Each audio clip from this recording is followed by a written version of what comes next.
இனி வீட்லயே பானிபூரி செய்யலாம் எல்லாரும். ஆச்சி பானிபூரி கிட்.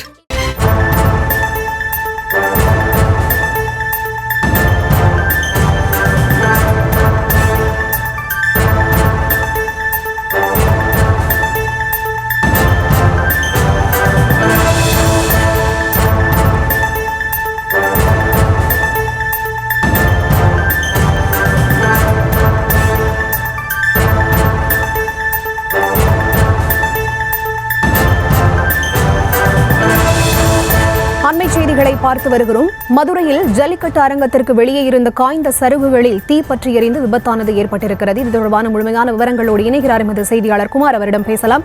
வணக்கம் குமார், இந்த தீ விபத்திற்கான காரணம் என்ன? தீயை அணைக்க என்னென்ன ஏற்பாடுகள் செய்யப்பட்டிருக்கின்றன?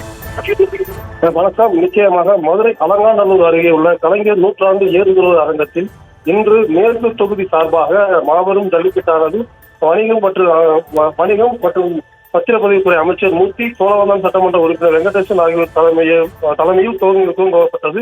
தற்போது ஜல்லிக்கட்டானது விறுவிறுப்பாக நடைபெற்று வரும் வேளையில்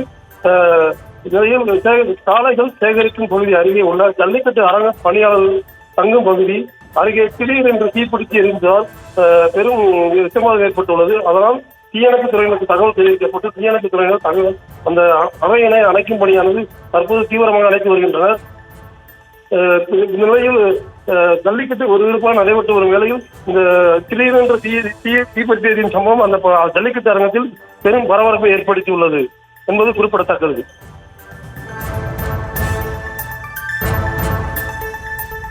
விவரங்களை வழங்கியமைக்கு நன்றி குமார். இனி வீட்லயே பானிபூரி செய்யலாம் எல்லாரும். ஆச்சி பானிபூரி கிட்.